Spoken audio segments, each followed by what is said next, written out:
Então agora nós vamos ver a segunda aula do curso de Astronomia, uma visão geral, parte 2, que é Astronomia Extragaláctica e Cosmologia. Esta segunda aula, ela se refere a tipos de galáxias. Como é que nós classificamos as galáxias, né? E, historicamente, a forma mais comum de se classificar galáxias é a classificação morfológica. Essa classificação morfológica nós devemos ao Edwin Hubble,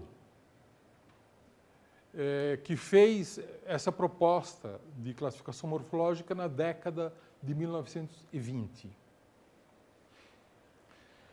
Aqui nós temos uma fotografia que o Hubble publicou no ano de 1922. Nessa fotografia aparecem duas nebulosas, né? Uma nebulosa elíptica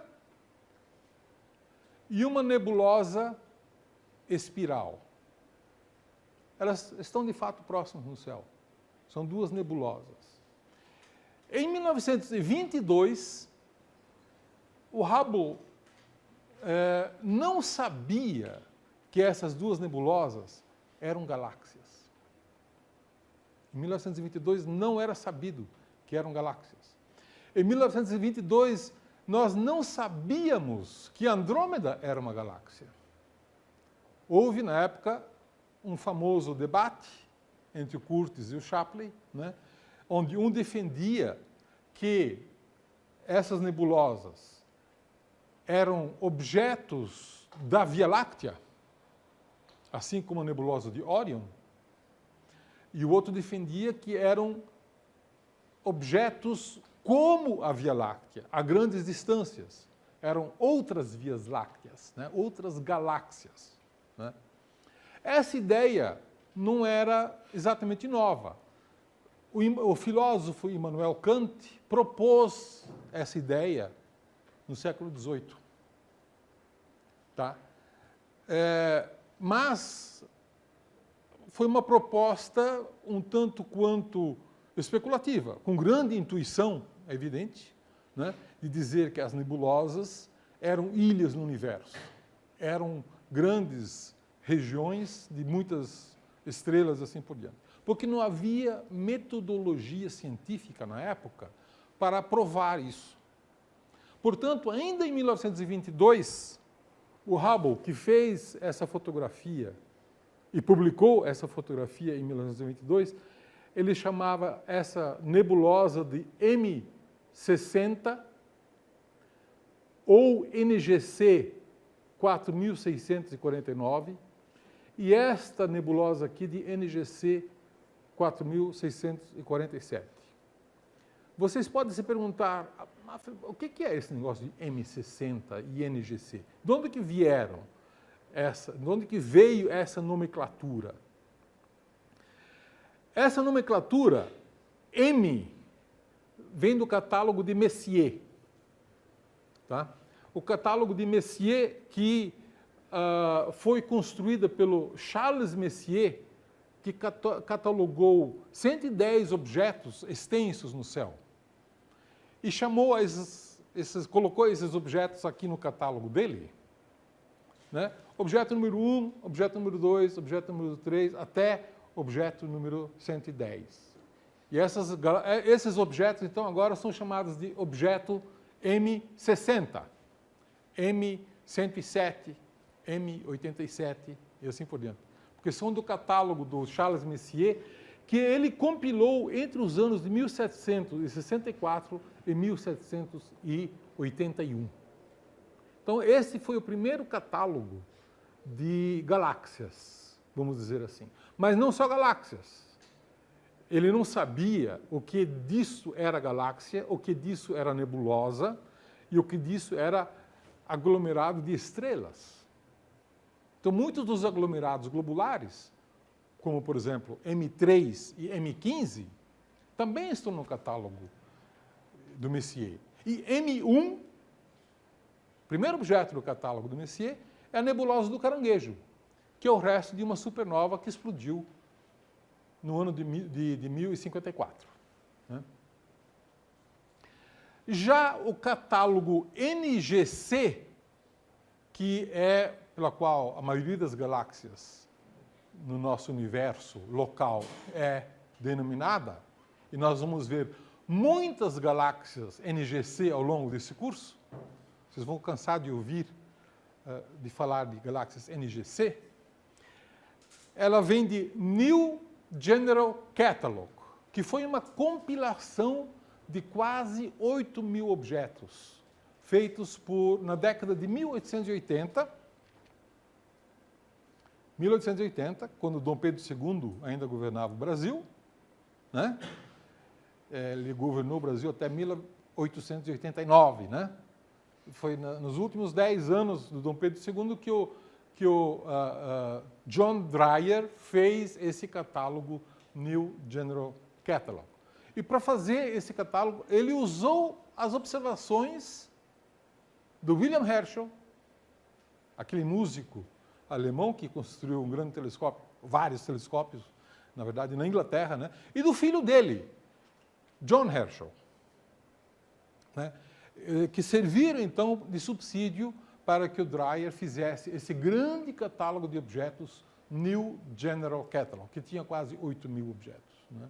E são os nomes oficiais, vamos dizer assim, da maioria das galáxias que nós trabalhamos hoje em dia. NGC. Muito bem.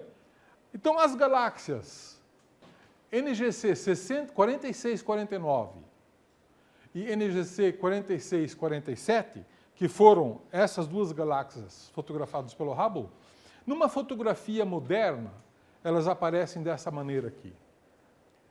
NGC, a primeira, é uma galáxia elíptica, como vocês podem ver, amarelada. A outra é uma galáxia espiral, e como vocês podem ver, azulada.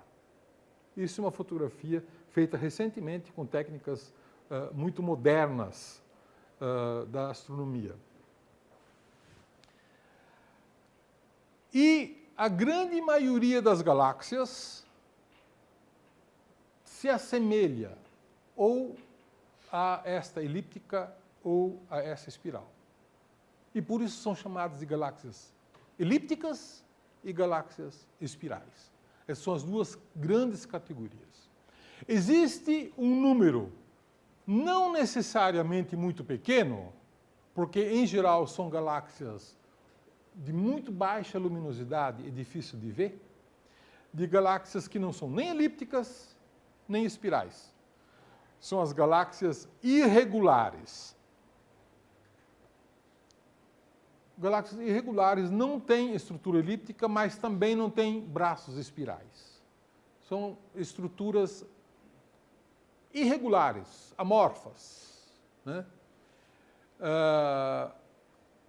Em geral de muito baixa luminosidade. Um caso bem conhecido de galáxia irregular é a pequena nuvem de Magalhães. É uma galáxia irregular.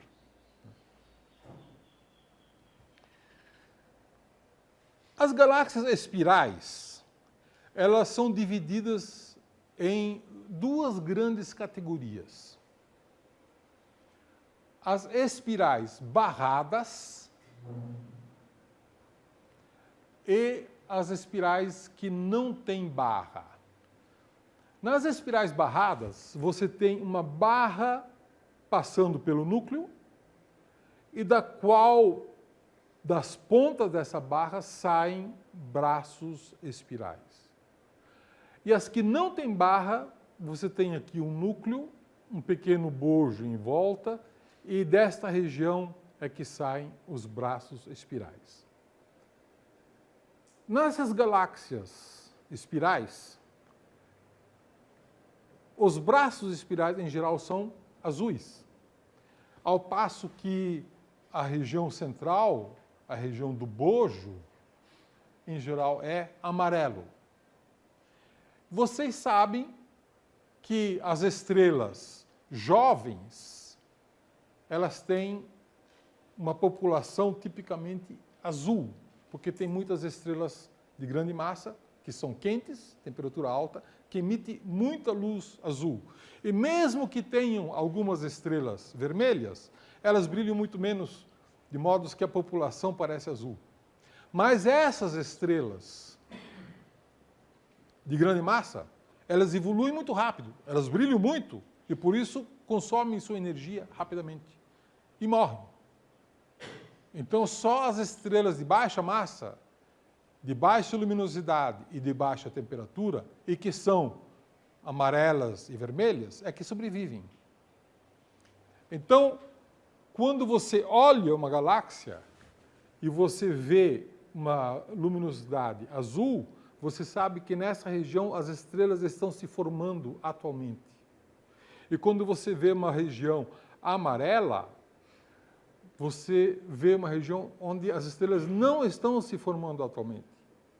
E as estrelas de grande massa que se formaram já morreram. E só sobraram as de pequena massa e de baixa temperatura. Galáxias elípticas também podem aparecer com alguma diversidade. Uma elíptica pode ter uma elipticidade, ou melhor, uma excentricidade maior ou menor. Quando você tem uma elipse com excentricidade zero, na verdade você tem um círculo, né? Então, quando você tem uma galáxia com excentricidade zero, você tem um objeto que é aproximadamente esfericamente simétrico. Mas nem todas as galáxias elípticas são assim, né? Algumas são bastante achatadas. Então, as galáxias elípticas nós chamamos de galáxias E de elíptico, associada a um número. 0 para a excentricidade 0, circular. 1 para uma excentricidade de 0,1. 2 para a excentricidade de 0,2, até 7 para uma excentricidade maior. Não existem galáxias mais achatadas do que E7. Isso simplifica bastante a vida dos classificadores de galáxias, né? Não tem a história de barra ou coisas desse tipo, como tem as galáxias espirais. As galáxias elípticas são bastante simples de serem classificadas. Basta você reconhecer que ela é uma galáxia elíptica e ver qual é a forma, o quanto que essa estrutura é achatada ou o quanto que ela é esférica. Como vocês podem perceber, não há braços espirais, por definição. Não há populações azuis. Por quê? Porque não se formam as estrelas. E por que não se formam estrelas? Porque não há gás.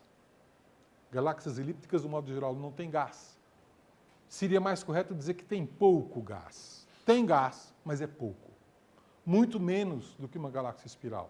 E, portanto, quando se formam estrelas, elas se formam em quantidades muito pequenas. Em geral, não muito facilmente perceptível. E é por isso que as galáxias elípticas, elas aparecem, em geral, com cor amarelada. E nunca azul.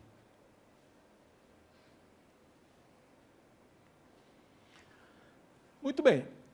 O Edwin Hubble, na década de 1920, propôs uma classificação geral para as galáxias. Então, ele propôs uma sequência de galáxias elípticas indo de E0 até E7, E0, E1, E2, E3, E4, E5, E6, E7. Essa é a sequência das galáxias elípticas. E nas galáxias espirais, ele propôs duas sequências. As SA, S de espiral, spiral em inglês. As SB e as SC. O que seria uma SA, uma SB e uma SC? Como se diferenciar? É pela proporção da luminosidade central, o bojo e os braços. Uma SA, o bojo, a região central, brilha mais do que os braços. Numa SB, o bojo e os braços têm mais ou menos um brilho equivalente. E nas SC, o bojo central brilha menos do que os braços, do que o disco. Então, é muito fácil distinguir uma espiral com bojo luminoso, bojo intermediário e bojo fraco, que são chamados de SA, SB e SC. E se elas estiverem em barra, elas são chamadas de SBA, SBB e SBC. Simplesmente porque tem uma barra. Né? Essa é a classificação morfológica de Hubble, que é uma classificação morfológica fundamentalmente aceita até hoje e adotada até hoje. Pergunta. A pergunta é se a abertura dos braços tem alguma coisa a ver ou não. A resposta é sim, tem a ver. Tá? Como vocês podem ver aqui, você tem poucos braços mais abertos e aqui você tem mais fechados. Mas não é um bom critério. Um critério mais objetivo e mais definidor é você olhar como você compara a região esferoidal, esférica, do bojo com os braços. Se o bojo for dominante, você chama de SA. Se os braços forem dominantes, você chama de SC. E se for intermediário, você chama de SB. E numa galáxia espiral barrada, as SB maiúsculo, né? Normalmente os braços saem das pontas das barras, enquanto que nas espirais não barradas, os braços saem da região nuclear. Outra pergunta. O que é S0? S0 é um tipo de galáxia que fundiu a cabeça de muita gente. E que não é exatamente uma elíptica e também não é exatamente uma espiral. Sob certa ótica, ela tem semelhança, tem parentesco com as galáxias elípticas, e sob certos ângulos, ela tem parentesco com as galáxias espirais. Então, às vezes, você pode ver um bojo e um disco, né? Às vezes tem um pouco de poeira, mas não muita. Em geral, uma galáxia S0 tem muito pouca poeira e muito pouco gás também. Né? Então, o Hubble, muito espertamente, colocou a galáxia S0 na separação entre as elípticas e as espirais. De uma certa maneira, para demonstrar que ela tem propriedades das elípticas, mas também tem propriedades das espirais. Mas, como eu disse, as galáxias S0 representaram por muito tempo um grande desafio para a astronomia. Né? Hoje nós podemos interpretar, nós sabemos que as galáxias S0, elas são aproximadamente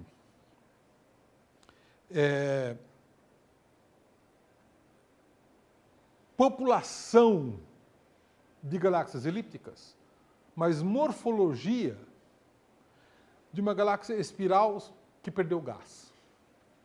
Talvez no passado ela tivesse tido gás, mas por alguma razão perdeu o gás, e é fácil de imaginar por que uma galáxia espiral pode perder gás. Tem diversas sugestões para isso, né? Uma é a própria colisão de galáxias. Quando galáxias colidem, duas galáxias espirais colidem, elas podem produzir um evento de grande agitação, de grande temperatura, que expulsa todo o gás. E o que sobra pode não ser uma galáxia elíptica, pode ter uma estrutura ainda espiral, mas não tem gás. Isso poderia se assemelhar a uma galáxia S0. Ou então, uma galáxia espiral que entre num aglomerado rico de galáxias, como nós vamos ver em outra aula. Num aglomerado rico de galáxias existe muito gás entre uma galáxia e outra. E esse gás, então, expulsa o gás da galáxia. joga esse gás para o meio, entre as galáxias como um todo. Então, você vai ter uma galáxia cujo gás foi expulso, então ela viaja, passa daí em diante a ser uma galáxia sem gás, e uma galáxia sem gás não pode formar estrelas. E, portanto, no médio ou no longo prazo, essa galáxia vai ter uma população apenas de estrelas velhas, vermelhas ou amarelas. Uma população semelhante a uma galáxia elíptica, mas que lembra ainda a estrutura de uma galáxia espiral. Né? Mas ainda existe muita pesquisa para ser feita, para elucidar exatamente a natureza dessas coisas. Isso ainda está sendo muito debatido atualmente, né? Essas galáxias S0, como ademais as outras galáxias também. Galáxias ainda são estruturas não muito bem conhecidas. Uma outra pergunta. A pergunta é se a classificação das galáxias elípticas vai até E7. Por quê? Existem galáxias mais achatadas do que isso? A resposta é que quando você caracteriza uma galáxia como elíptica, ela vai entre E0 e E7. Existem algumas galáxias que parecem ser bem mais achatadas. É como se tivesse um disco mais elíptico. Só que aí ela não é mais classificada como elíptica, e sim como S0. Durante muito tempo, durante décadas, os astrônomos imaginavam que a classificação morfológica de galáxias deveria ter, de alguma maneira, alguma explicação importante, como, por exemplo, evolução.